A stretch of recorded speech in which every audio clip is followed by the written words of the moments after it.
구약성경 창세기 26장 12절로 24절입니다.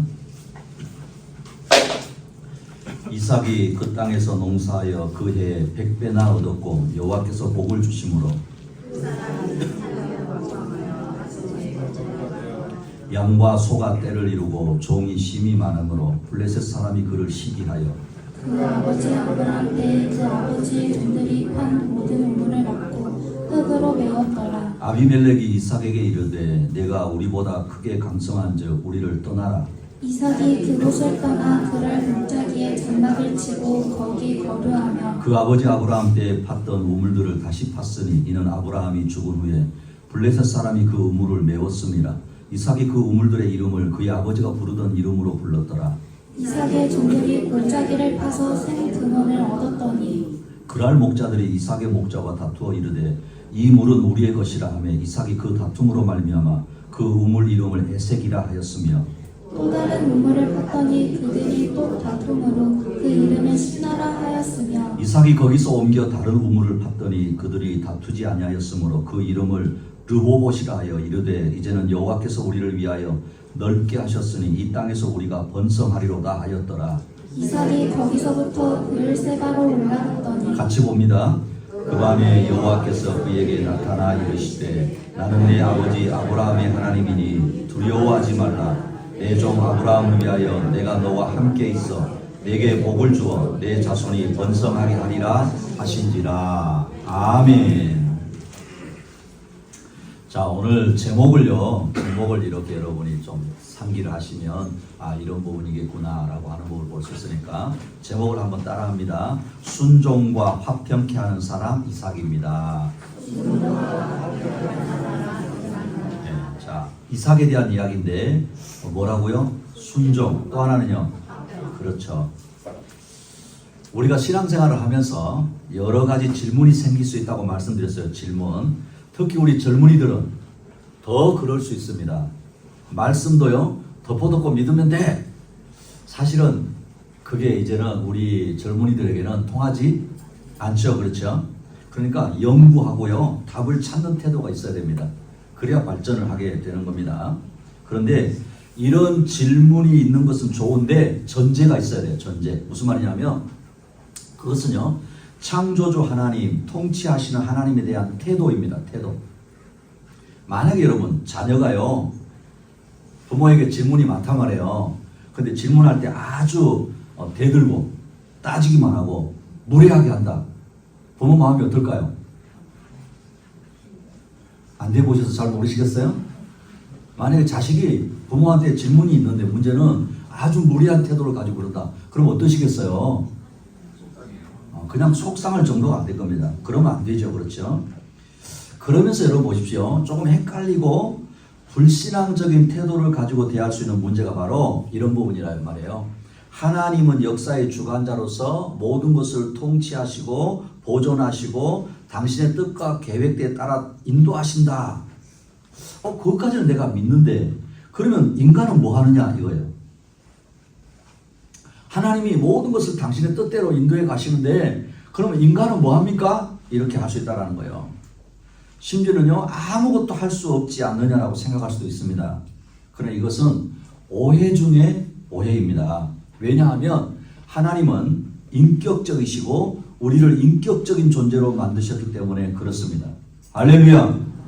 여러분 이게 아주 중요한 말이에요. 하나님 우리를 어떻게 만드셨다고요? 인격적으로 만드셨다라는 거예요. 자, 또 따라합니다. 나는 로봇가 아닙니다. 맞지요? 여러분, 나는 로봇가 아닌 거예요. 그럼 벌써 또 이 가운데 우리 자녀들 가운데 이런 생각할 수도 있어요. 나는 오늘 이 자리에 있기 싫은데 엄마 아빠 때문에 왔어. 이렇게 할 수도 있잖아요. 그 생각하는 것도 인격적인 거예요. 로봇은 그 생각도 없어요. 없다는 거예요. 그래서 하나님은요, 하나님은 앞에서 말한 놀라운 구원의 역사와 통치에서 사람들을 부르시고 그들에게 자유의지를 주셔서 자발적인 순종과 헌신을 통해 당신의 뜻을 이루어가게 하신다라는 거예요. 무슨 말인가 하면 하나님이 모든 것을 하실 수 있지만은 그 일을 사람을 통해서 함께 하신다라는 거예요. 하나님의 절대적인 주권과 인간의 책임 있는 역할이 공존하는 거예요. 사고 작용한다는 거예요. 여러분 이거를 이제 교리적으로 조금 어려운 단어인데 따라합니다. 신인협동설. 그러니까 신과 인간의 협동이라는 거예요. 그래서 하나님이 우리를 로봇으로 만들지 않고 인격적인 존재로 만드셔서 어떤 일을 해나가시는데 하나님이 다 해버리시는 게 아니라 우리하고 같이 뭐 한다고요? 협동하신다는. 그래서 이거를 신인협동설이다 이렇게 불러요. 이런 생각은요 오랜 역사가 있어요. 이런 생각하게 된 것도 오랜 역사가 있다는 거예요. 사람들이 할 수 있는 질문이라는 거예요. 그래서 제가 질문 많아야 된다고 그랬잖아요. 그게 우리만 있는 질문이 아니다 이 말이에요. 오래전부터 이런 질문을 한 겁니다. 하나님의 주권 혹은요 선택과 예정 이런 거거든요. 인간의 자유의지 그리고 우리의 선택과 책임 사이의 관계를 어떻게 설명할 것인가라고 하는 것을 오래전부터 고민을 했고 이게 신학적인 질문이란 말이에요. 만약에 하나님이 모든 것을 혼자 하신다 그러면 여러분 어떻게 될까요? 하나님 모든 것을 혼자 하신다 그러면 인간의 책임과 노력은 의미가 없어요. 맞지요? 그 의미가 없는 거잖아요. 이거를 또 뭐라고 말하냐 따라합니다. 단독설. 하나님 단독을 하신다 이런 의미예요. 그렇게 표현한다는 거예요. 반대로 인간의 역할만 강조한다. 그게 무슨 말이냐면 하나님 또 아무것도 안 하시고 그냥 인간이 알아서만 한다 이렇게 된다. 그러면 어떤 의미냐면 하나님의 절대적인 은혜와 주권이 약화되는 거예요.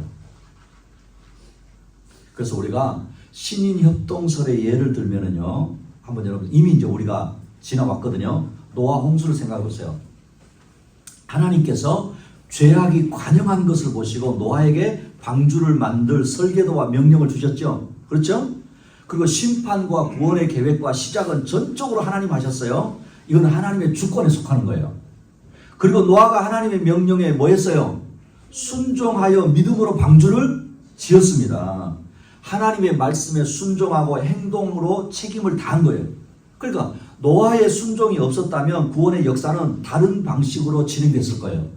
근데 하나님은 그렇게 노아의 순종을 통해서 믿음을 통해서 구원을 이루어 가신 겁니다. 결론적으로 말하면 하나님의 계획과 노아의 순종이 합쳐져서 노아와 가족과 생물들이 심판에서 구원을 얻은 것입니다. 하나님의 주권과 하나님 주권적인 그 명령과 인간의 책임 있는 순종이 만나서 하나님의 뜻이 역사적으로 성취된다라는 거예요. 이것을요 지금 이 시대에도 똑같아요. 여러분 기억하십시오. 지금 이 시대에도 노아 시대만 그런 거 아니에요. 지금 이 시대도 똑같습니다. 우리의 믿음에 적용할 수 있고 생활 속에 우리가 나타날 수 있다는 거예요. 봅시다. 빌립보서 2장 12절 13절 제가 한 절 여러분 한 절. 그러므로 나의 사랑하는 자들아 너희가 나 있을 때뿐 아니라 더욱 지금 나 없을 때도 항상 복종하여 두렵고 떨림으로 너희 구원을 이루라. 너희 안에서 행하시는 이는 하나님이시니 자기의 기쁘신 뜻을 위하여 너희에게 소원을 두고 행하게 하시나니. 자 보세요. 이 성경 보면 띄워놓으세요. 무슨 말이냐면 지금도 여러분 신인협동이에요. 12절은 우리 인간의 역할을 말씀하는 겁니다. 그리고 13절은 하나님의 역할이라는 거예요. 너희 안에서 행하시느니 무슨 말이에요? 하나님께서 일하시고 능력과 소원을 주시고 우리는 뭐 어떻게 해야 되느냐? 두렵고 떨림으로 구원을 이루어 가야 한다라는 거예요.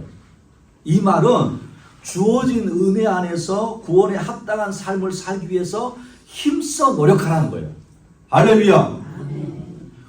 하나님이 모든 거 다 알아서 해. 너는 아무것도 안 해도 돼. 전혀 그런 말씀이 아니라는 거예요. 노력하라는 거예요. 신인협동설을 정리하면요. 우리는 구원은 오직 믿음으로 하나님의 은혜로 받는 거다, 받는 것이지만 그 구원이 우리의 삶 속에서 열매를 맺기 위해서는 순종과 노력이 필요하다라는 거예요. 마치 이런 겁니다. 기도할 때 하나님이 알아서 해주시겠지라는 그런 태도가 아니라는 거예요. 기도했으니까 하나님께서 주신 마음으로 내가 할 수 있는 최선의 노력을 다하는 자세가 필요하다는 거예요. 그래서 저는 가끔 제가 이런 이야기 표현해요. 우리 아이들에게 너 열심히 해라. 진짜 노력해야 돼. 그러나 그것으로 끝나지 않아. 플러스 알파가 있어. 그분이 누구세요? 하나님이시다는 거예요. 이런 말씀을 들으면 우리에게 위로와 격려가 되는 것입니다. 왠지 아세요? 우리가 너무 연약하고 부족하지만 전능하신 하나님이 우리 안에서 일하고 계시기에 우리는 담대히 부르심에 응답하고 순종의 삶을 살아갈 수 있는 것입니다. 이런 관점으로 오늘 창세기 26장을 봐야 되는 거예요. 성경에 나오는 인물 여러분, 특히 지금 이제 족장시대거든요. 족장시대 대표적인 인물 아브라함, 이삭, 야곱 이제 우리가 볼 거예요. 지난주까지 우리는 누구를 보았는지 아세요? 그렇죠. 아브라함이었어요. 지난주까지 아브라함이었단 말이에요. 믿음의 조상, 그렇죠. 아브라함이었잖아요. 완전하게 약속의 땅을 받지 못했어요. 자손들이 하늘의 별과 같이 땅의 모래같이 많을 것은 약속을 받았지만 직접 보지 못했습니다. 그렇죠. 아브라함 다 본 거 아니잖아요. 보지는 못했습니다. 그런데 모든 것이 불가능한 상태에서 이삭을 하나님께 받았습니다. 이 이삭을 통해서요, 하나님이 어떤 분인지를 경험한 아브라함이에요.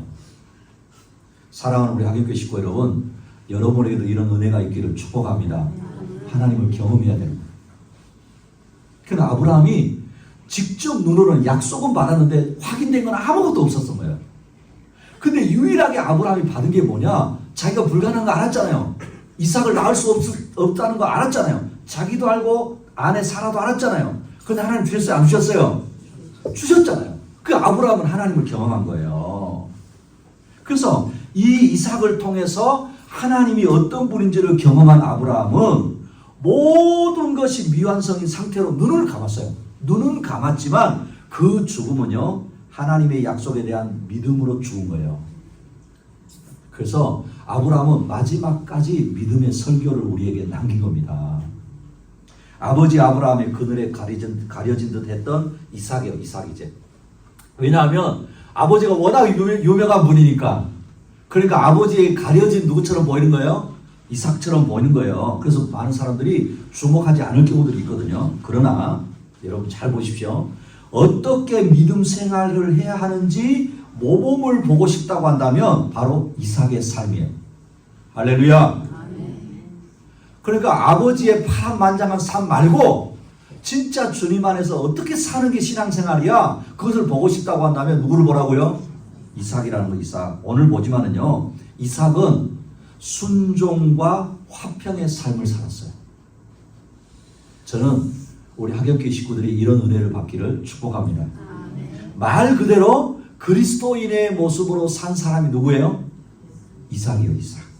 아름다운 삶의 모범을 보여주는 인물이었다라는 것입니다. 그래서 오늘은 순종과 화평케 하는 사람 이삭, 첫 번째 따라합니다. 순종의 사람입니다. 자, 이삭은 어떤 사람이라고요? 순종의 사람. 자, 1절을 여러분 읽어보실래요? 시작. 아브라함 때에 첫 흉년이 들었더니 그 땅에 또 흉년이 들매 이삭이 그랄로 가서 블레셋 왕 아비멜렉에게 이르렀더니, 아버지 아브라함 때에 그 첫 기근이 들었는데 또 기근이 들었다고 말씀을 하고 있습니다. 그러니까 여러분 여기는 어디냐면 지금 약속의 땅 가나안이거든요. 근데 약속의 땅 가나안에도 뭐가 들었어요? 기근이 들었다는 거예요. 여러분 이번에 우리 지역 한 지역 특별히 기근이 심했던 지역 있죠? 어디예요? 강원도 지역이었잖아요. 여러분 그 강원도 지역이 기근이 막 심해지면서요, 모두들 긴장했어요.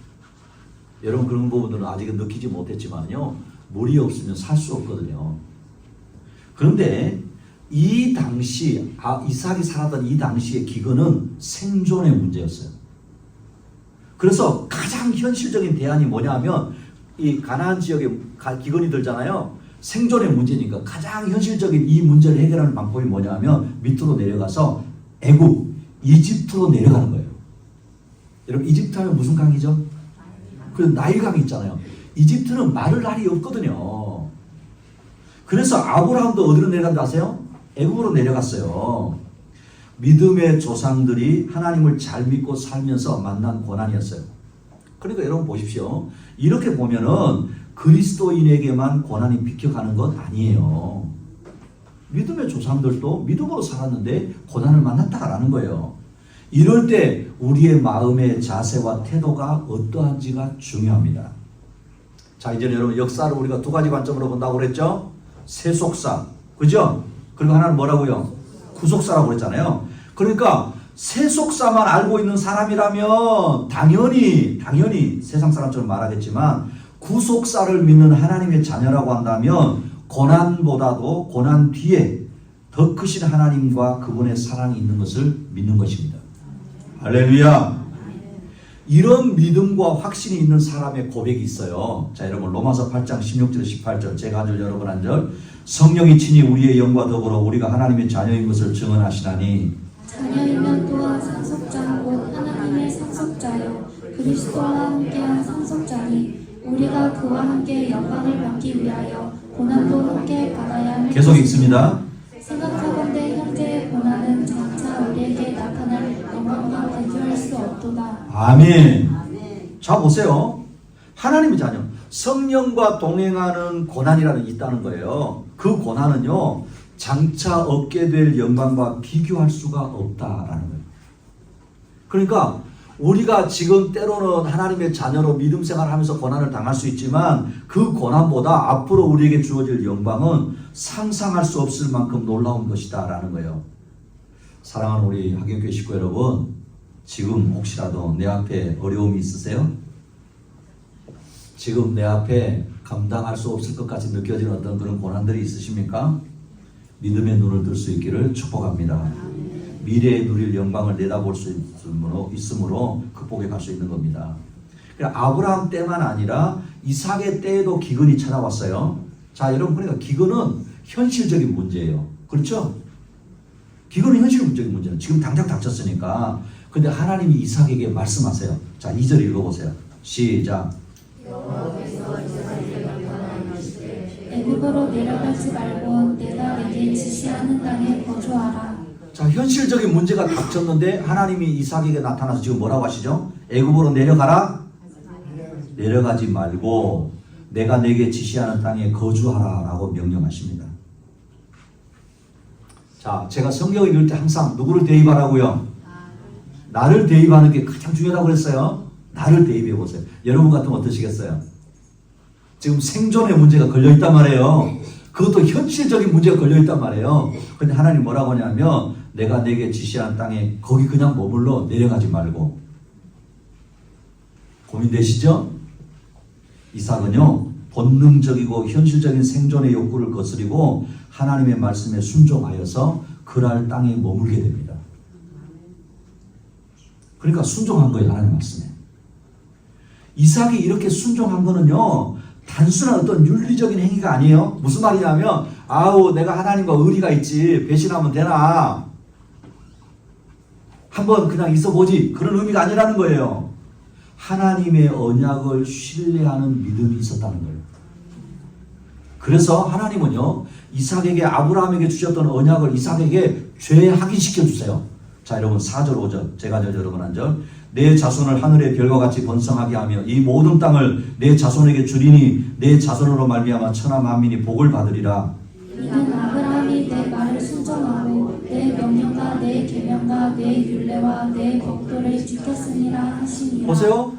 그러니까 이삭의 이 순종을 보시면서 아브라함에게 주셨던 땅, 자손, 복의 근원을 이삭에게 다시 지금 뭐 하시는 거예요? 확인시켜 주셨다라는 거예요. 그러니 이삭은 이 언약의 말씀을 신뢰했기 때문에 눈앞의 현실, 기근보다 하나님의 약속을 선택하고 순종한 것입니다.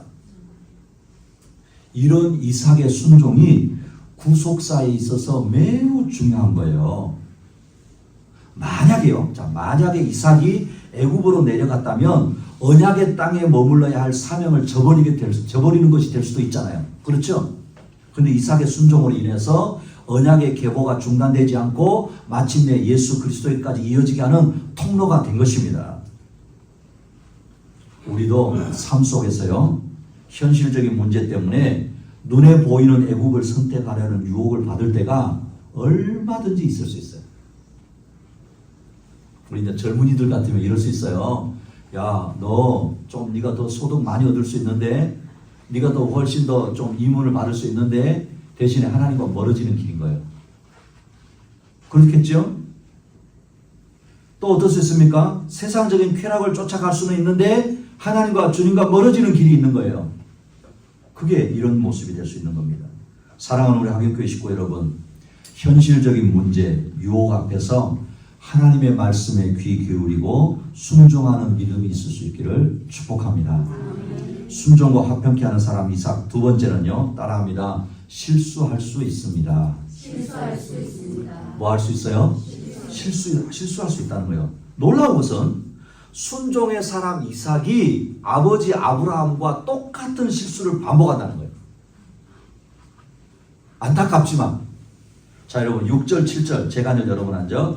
이삭이 그랄에 거주하였더니 그곳 사람들이 그의 아내에 대하여 물으매 그가 말하기를 그는 내 누이라 하였으니 리브가는 보기에 아리따움으로 그곳 백성이 리브가로 말미암아 자기를 죽일까 하여 그는 내 아내라 하기를 두려워함이었더라. 어디서 많이 좀 봤던 그 내용이죠? 그죠?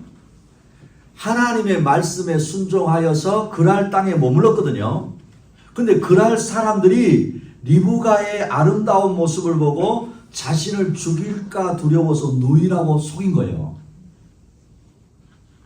제가 계속 말씀드리죠. 진짜 궁금하거든요. 천국에 가면 꼭 확인하고 싶은 거, 아브라함의 아내 사라도 그랬잖아요. 또 이삭의 아내 누구예요? 리브가 진짜 그렇게 아름다웠을까? 제 눈에 안경 아닌가? 그죠? 근데 여하튼 어떤 의미냐면 자기 아내가 너무 예뻐서 이 동네 사람들이 아내 차지하기 위해서 자기를 죽일까 겁이 나가지고 누이라고 속였다는 거예요. 근데 여러분 교훈도 있어요. 자기 아내가 제일 예쁘게 보이는 게 복입니다. 믿거나 말거나. 그래서 지금 보십시오. 이 이삭이 두려워했다 그랬거든요. 두려워했다.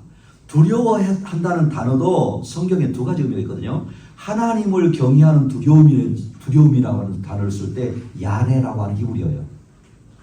그럼 여러분 우리가 하나님을 경외하면 이러잖아요. 그것도 두려움이라는 단어예요. 근데 이게 야레라고 하는 단어를 쓰거든요. 또 사람에 대해서 공포가 있잖아요. 공포. 그때는 파드라고 하는 단어를 쓰거든요. 근데 여기 지금 이삭이 사람들을 두려워했다고 그랬잖아요. 그게 파드라고 하는 단어인데 인간적인 공포에 사용되는 단어예요. 다시 말하면 믿음이 부족함을 드러내는 단어란 말이에요. 순종의 사람 이삭이라 할지라도 완전한 성인이 아니었다는 거예요. 기근을 이겨내는 믿음의 용기는 있었지만 생명의 위협 앞에서는 인간적인 두려움에 사로잡혀서 거짓말을 선택한 것입니다. 여러분 이런 모습 생각하니까 어떠세요? 위로가 됩니까? 안 됩니까? 저는 억수로 위로가 되는데요. 그렇지 않아요? 이런 이삭의 실수는 인간의 연약성을 명확하게 보여주는 거예요. 아무리 믿음이 좋은 사람이라도요, 여전히 죄의 습성, 습관, 유전으로부터 자유롭지 못하는 거예요. 그러니까 마치 이런 거잖아요. 어제까지 믿음 있는 것 같았는데, 그죠? 어제까지 저 사람 하는 행동을 보니까 믿음 있는 것처럼 보였는데, 오늘 세상의 어떤 압박과 두려움 앞에서 쉽게 무너지는 거예요. 그러니 우리는 바울의 권고를 기억해야 합니다. 여러분 고린도전서 10장 12절 같이 읽습니다. 시작. 그런즉 선줄로 생각하는 자는 넘어질까 조심하라. 그렇죠. 내가 섰구나, 나는 됐구나, 더 조심해야 된다는 거예요. 그래서 보십시오. 이 이삭의 실수는요, 인간이 스스로 자신을 구원하는 것이 불가능하다는 것을 증명하는 겁니다. 인간이 스스로 하나님 앞에 완벽해질 수 없다라는 걸 증거하는 겁니다.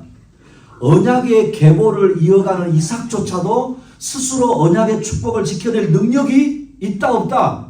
없다라는 거예요. 여러분 무엇을 말씀합니까?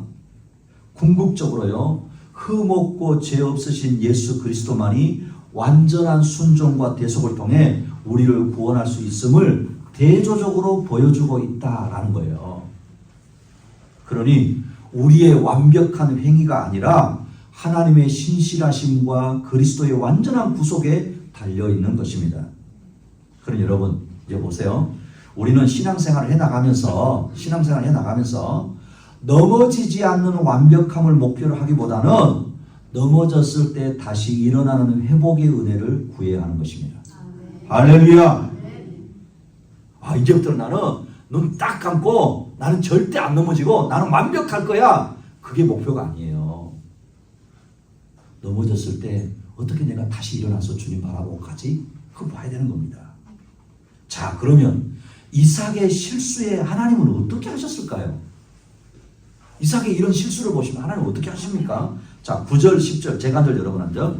이에 아비멜렉이 이삭을 불러 이르되 그가 분명히 내 아내건을 어찌 내 누이라 하였느냐. 이삭이 그에게 대답하되 내 생각에 그로 말미암아 내가 죽게 될까 두려워하였음이로라. 아비멜렉이 이르되 내가 어찌 우리에게 이렇게 행하였느냐. 백성 중 하나가 내 아내와 동침을 뻔하였도다. 내가 죄를 우리에게 입혔으리라. 자, 이제 보세요. 이삭의 그 실수에 대해서요, 블레셋 왕 아비멜렉이 이 사실을 알게 된 거예요. 그리고 이삭을 책망합니다. 그리고 여러분 11절이에요. 11절. 자, 11절 읽습니다. 시작. 아비멜렉이 이에 모든 백성에게 명하여 이르되 이 사람이나 그의 아내를 범하는 자는 죽이리라 하였더라. 자, 이삭의 실수를 안 아비멜렉 왕이 책망을 했잖아요. 그 다음에 뭐라고 하냐면 모든 백성에게 명령을 내려서 이삭과 리브가를 보호하는 명령을 내린 겁니다. 자, 여러분 여기서 우리가 믿음의 눈을 가지고 성경을 봐야 되는 거예요. 이 아비멜렉 왕의 마음을 누가 움직이셨을까요? 할렐루야. 할렐루야. 이걸 볼 수 있어야 영적인 안목을 가지고 있는 사람이고 구속사로 볼 수 있는 사람인 거예요. 그냥 운이 좋아서 그런 의미가 아니에요. 이 아비멜렉 왕의 마음을 하나님이 움직여 주신 겁니다. 사랑하는 우리 학연교회 식구 여러분, 저와 여러분에게도 이런 은혜가 있고 이런 영적인 안목이 있기를 축복합니다. 이삭의 실수에도 불구하고 하나님은 은혜로 개입을 하신 것입니다. 그러니 우리의 실수에도 불구하고 언약을 지키시는 신실하신 하나님을 신뢰할 수 있기를 축복합니다. 실수하는 이삭을 책망하시기보다요, 오히려 은혜로 개입하시고 보호하시는 하나님의 사랑을 깨달아야 된다는 거예요. 자, 이쯤 되면 또 여러분 질문이 생기셔야 돼요. 그러면 나도 대충 이렇게 살면 되나? 그럴까요? 그렇지 않아요. 여러분 이삭의 입장에 한번 대보세요. 얼마나 마음에 하나님 죄송해요. 하나님 어떻게 이렇게 아비멜렉 마음을 움직이셨어요? 그게 믿음이에요. 기독교 변증가요 C.S. 루이스라고 하는 유명한 분이 있거든요. 이분이 이런 은혜에 대해서 이렇게 말을 했어요. 들어보세요. 그리스도인이 된다는 것은 완벽해지는 것이 아니라 하나님께 용서를 구하는 법을 배우는 것이다. 그랬어요. 그리스도인이 된다는 것은 완벽해지는 것이 아니라 하나님께 용서를 구하는 법을 배우는 것이다. 사랑하는 우리 학연교회 식구 여러분, 내가 실수할 때, 연약할 때도 하나님의 은혜가 완전함을 신뢰할 수 있기를 축복합니다. 마지막 순종과 화평케 하는 사람이 이삭 세 번째 따라합니다. 평화를 선택하는 사람입니다. 뭐를 선택한다고요? 놀라운 것은요. 자, 이삭이 기근이 들어도 하나님 말씀에 순종하고 그랄 땅을 떠나지 않게 되거든요. 하나님이 놀라운 축복을 줍니다. 자, 12절 13절 제가 한 절 여러분 한 절. 이삭이 그 땅에서 농사하여 그 해에 100배나 얻었고 여호와께서 복을 주심으로 그 사람이 창대하고 왕성하여 마침내 거부가 되어. 농사를 했는데 몇 배를 얻었다고요? 100배의 결실을 얻고 큰 부자가 되었다는 거예요. 이것은 단순한 농사하여 성공했다는 것이 아닙니다. 하나님께서 언약하신 대로 복을 주셨음을 시각적으로 지금 증명하고 계시는 거예요. 그런데 문제는 이런 축복을 이삭이 받았잖아요. 근데 또 다른 위기가 옵니다. 그것은 블레셋 사람들의 시기를 불러일으킨 거예요. 참 여러분, 이게 세상 살아가는 거예요. 하나님 앞에 엄청난 복을 받았는데 블레셋 사람들 그걸 보고 뭐 했다고요? 시기합니다. 볼래요? 14절 15절 제가 여러분 한 절. 양과 소가 때를 이루고 종이 심이 많으므로 블레셋 사람이 그를 시기하여 그 아버지 아브라함 때에 그 아버지의 종들이 판 모든 우물을 막고 흙으로 메었더라. 이게 세상이에요. 참 안타깝지만 그죠? 그래서 이삭의 우물을 빼앗고 흙으로 메워버립니다. 급기야 이삭에게 뭐라고 하는 줄 아세요? 자 여러분 16절 읽어보세요. 시작. 아비멜렉이 이삭에게 이르되 네가 우리보다 크게 강선한즉 우리를 떠나라. 이제 뭐 하라고요? 떠나가라. 이삭의 복받은 모습을 보고 시기하더니 우물을 다 막 메꿔버리고 이제는 떠나가라고 합니다. 사랑하는 우리 학연교회 식구 여러분, 우리가 받은 복 때문에 도리어 어려움을 겪을 수도 있다는 것도 여러분 아셔야 됩니다. 의외로 많습니다. 그죠? 그러니까 누군가가 잘 됐다. 내가 좀 잘 됐다. 그럼 여러분 반드시 뭐가 있을 수 있어요? 시기가 있을 수 있단 말이에요. 그래 여러분 너무 어떤 작은 내가 어떤 성공했는데 이거 하나에 울고 웃지 마세요. 왜인 줄 아세요?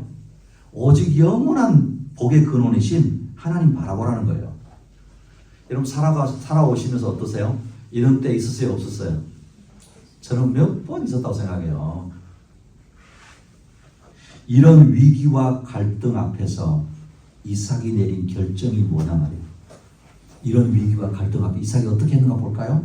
자 17절에서 22절 좀 길지만 우리 제가 한 절 여러분 한 절. 이삭이 그곳을 떠나 그랄 골짜기에 장막을 치고 거기 거류하며 그 아버지 아브라함 때에 팠던 우물들을 다시 팠으니 이는 아브라함이 죽은 후에 블레셋 사람이 그 우물들을 메었음이라. 이삭이 그 우물들의 이름을 그의 아버지가 부르던 이름으로 불렀더라. 이삭의 종들이 골짜기를 파서 샘 근원을 얻었더니 그랄 목자들이 이삭의 목자와 다투어 이르되 이 물은 우리의 것이라 하며 이삭이 그 다툼으로 말미암아 그 우물 이름을 에색이라 하였으며 또 다른 우물을 팠더니 그들이 또 다툼으로 그 이름을 신나라 하였으며 이삭이 거기서 옮겨 다른 우물을 팠더니 그들이 다투지 아니하였으므로 그 이름을 르호봇이라 하여 이르되 이제는 여호와께서 우리를 위하여 넓게 하셨으니 이 땅에서 우리가 번성하리도다 하였더라. 자 보십시오. 이런 위기와 갈등이 닥쳤는데 이삭이 어떤 결정을 내렸느냐 말이에요. 이삭은요 빼앗기면서도 싸우지 않고 끊임없이 물러났습니다. 여러분 어떠세요? 이런 이야기를 들으면 혹시 마음에 막 분노가 일어나는 분 없으세요? 이런 갈등이 왔는데 위기가 왔는데 싸우지 않고 끊임없이 물러났다는 거예요. 우물을 잃고 양들을 골짜기로 이동시킵니다. 거기서 과거 아버지 아브라함의 것이었던 그 우물을 블레셋이 메어버린 우물을 또 다시 팠지만 그것마저 또 빼앗깁니다. 자 여러분 중요한 게 뭐예요? 이것이 순종의 결과요 대가였다는 거예요. 그러니까 무슨 말이에요? 하나님 말씀 거역해서 내가 이런 고난을 당하고 있다고 한다면 아유 그럴 것도 있다 이렇게 말할 수 있는데 순종했는데 뭐예요 결과예요 이게? 절망해야 될까요? 원망해야 될까요? 포기해야 될까요? 어떠세요? 좀 솔직하지? 아니에요. 여러분 아닙니다. 왜냐? 따라합니다. 이삭의 이야기는 아직 끝이 아닙니다. 이게 핵심이에요. 여러분 기억하십시오. 이삭의 이야기가 아직 끝이 아니라는 거예요.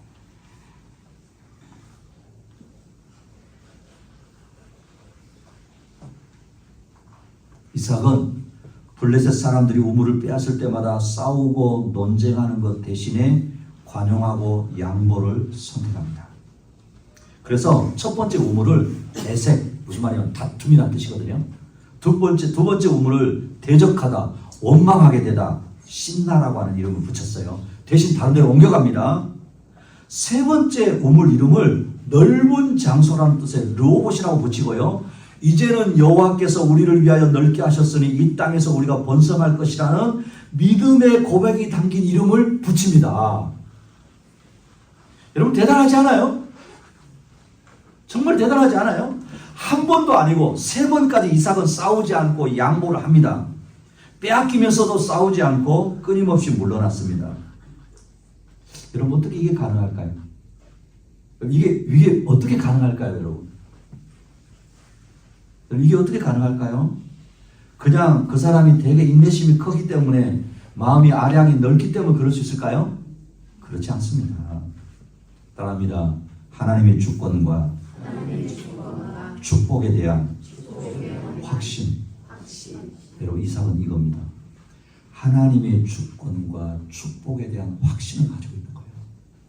할렐루야. 여호와께서 넓히시고 번성하게 하시라고 하는 믿음 때문이었어요. 여러분 자 그러면 그냥 그랬을까? 아니에요. 이미 이삭은 이걸 한번 경험했어요. 농사하여 몇 배? 그렇죠.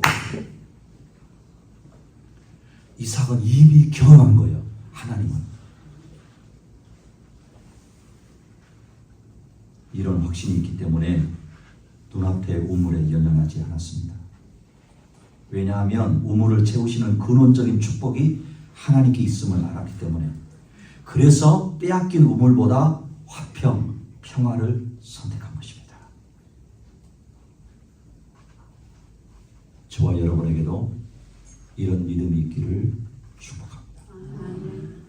저와 여러분의 인생에 이런 하나님을 이미 경험하고 있기를 축복합니다. 저는 이미 경험하고 살고 있거든요. 우리 하나님은 멋진 하나님이십니다.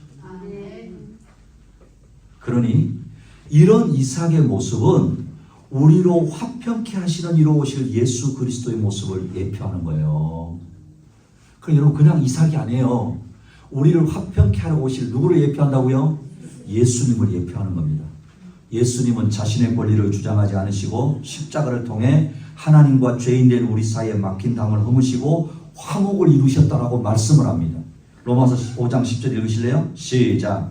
곧 우리 원수는 되었을 때 그의 아들의 죽으심으로 말미암아 하나님과 화목하게 되었은즉 화목하게 된 자로서는 더욱 그의 살아나심으로 말미암아 구원을 받을 것이니라. 아멘. 그러니 보십시오. 이삭이 예수님을 예표하는 것뿐만 아니라 이삭의 이 양보는요, 예수 그리스도의 평화를 세상에 구현하는 행위가 되는 거예요. 우리 주님이 뭐라고 말씀하셨는지 아십니까? 마태복음 5장 9절입니다. 자, 여러분 읽습니다. 시작. 화평하게 하는 자는 복이 있나니 그들이 하나님의 아들이라 일컬음을 받을 것이니요. 자, 성경 잘 보세요. 자, 띄워놓고 잘 보세요. 예수님이 하신 말씀이에요. 뒤에 보세요. 뒤에 그들이 하나님의 아들이라 일컬음을 받을 것이니라. 무슨 말이에요? 하나님의 아들은 이런 사람이야 이야기하는 거예요. 근데 앞에 뭐라고요? 뭐 하는 자들? 그렇죠. 사랑하는 우리 하경교회 식구 여러분, 예수 그리스도를 구주로 믿으십니까? 아멘. 하나님을 아버지라고 부르십니까? 아멘. 그러면 내가 하나님의 자녀, 하나님의 아들 됐음도 믿으십니까? 아멘. 그럼 보세요. 우리가 그리스도인이 하나님의 백성은 어떻게 하는 자라고요? 그렇죠. 화평케 하는 자, 평화를 만드는 자. 어떤 사람은 가기만 하면 다퉈. 어떤 사람은 가기만 하면 부숴버려. 여러분 하나님 자녀일까요? 하나님 자녀가 아닙니다. 사랑하는 우리 하경교회 식구 여러분, 세상이 어지럽고 시끄럽고 소란스럽습니다. 그럼에도 불구하고 각자의 자리에서 평화를 선택하고 만들어가는 하나님의 아들들, 자녀들이 누리는 축복을 누리시기를 축복합니다. 말씀을 맺겠습니다. 오늘은 이삭의 삶을 통해 기근 속에서도 눈앞에 현실되신 하나님의 말씀에 순종하는 것을 보았습니다. 인간적인 두려움 때문에 연약한 모습도 보았습니다. 그러나 하나님의 은혜로 보호하심도 보았습니다. 자신의 권리를 포기하면서도 다툼 대신에 화평과 평화를 선택하는 그리스도인의 모습을 보았습니다. 완벽해서가 아니라 연약함 속에서도 언약을 신뢰하고 평화를 구하는 모습 때문에 하나님께 인정을 받은 것입니다. 저와 여러분도 한 주간도 우리의 삶 속에 이런 순종과 은혜와 평화가 넘치시기를 축복합니다.